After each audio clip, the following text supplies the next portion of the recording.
जय हिंद, वंदे मातरम। मेरा नाम सुनील कुमार शुक्ला है।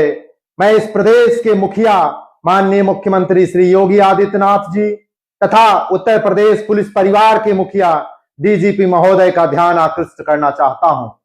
माननीय मुख्यमंत्री जी, कभी आप औचक निरीक्षण अपनी नाक के नीचे जीआरपी पुलिस लाइन में करके देखिएगा। माननीय मुख्यमंत्री जी, आपके द्वारा नियुक्त सिपाही दीवान दरोगा ऐसी हार्ट चेंबर जैसी बैरिकों में रहने के लिए मजबूर है जिसकी स्थिति भैंसों को बांधे जाने वाले तबेले से भी बदतर है। माननीय मुख्यमंत्री जी, जब बारिश होता है तो पूरा पानी नीचे भर जाता है, उनके जूते और रखे हुए सामान पानी में तैरने लगते हैं। माननीय मुख्यमंत्री जी, उनके टॉयलेट की व्यवस्था तो ऐसी है कि एक लैट्रिन के ऊपर सुबह दूसरा सिपाही दीवान दरोगा लैट्रिन करने पे मजबूर है। माननीय मुख्यमंत्री जी, जब ऐसी स्थिति है, ऐसी मानसिक स्थिति में जीने पे मजबूर है सिपाही दीवान दरोगा, तो आप कैसे उससे यूएस, जर्मनी, फ्रांस की जैसी पुलिस की व्यवस्था बनाने की उम्मीद करते हैं। माननीय मुख्यमंत्री जी, पूरी तरह से प्रताड़ित है, मानसिक रूप से प्रताड़ित है उत्तर प्रदेश पुलिस का सिपाही।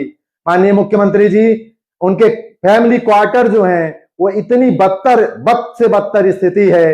माननीय मुख्यमंत्री जी, आप जाके खुद देखेंगे, आप एक अच्छे व्यक्ति हैं, आप देखेंगे तो आपकी आंखों से भी आंसू आ जाएंगे कि आपके सिपाही दीवान दरोगा ऐसी स्थिति में रहने पे मजबूर है। माननीय मुख्यमंत्री जी, ये अनुशासन का खोंच ऐसा बन गया है कि ये अपनी बात भी बेचारे नहीं कह पाते।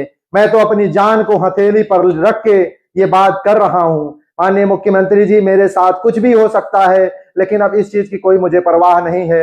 मैं जानता हूं कि कुछ लोगों को बलिदान देना ही पड़ता है, तो मैं वो पूरा बलिदान देने के लिए तैयार हूं, लेकिन मैं अपने पूरे पुलिस परिवार तथा अपने देश में हो रहे भ्रष्टाचार का विरोध करता हूं और मैं उसमें अपने मुखियाओं का ध्यान आकृष्ट करना चाहता हूं, क्योंकि आप लोगों से इन सारी चीजों को छिपाया जाता है। मुझे पूरी उम्मीद है कि आप लोग इसमें कुछ निराकरण करेंगे, एक कमेटी बना के इसका निराकरण करने का प्रयास करेंगे, ना कि मुझे यहाँ पे मिटा देने का प्रयास जो पुलिस विभाग के द्वारा किया जा रहा है वो ना करके इसमें सुधार करने का प्रयास किया जाए तो ज्यादा बेहतर है। जय हिंद, वंदे मातरम।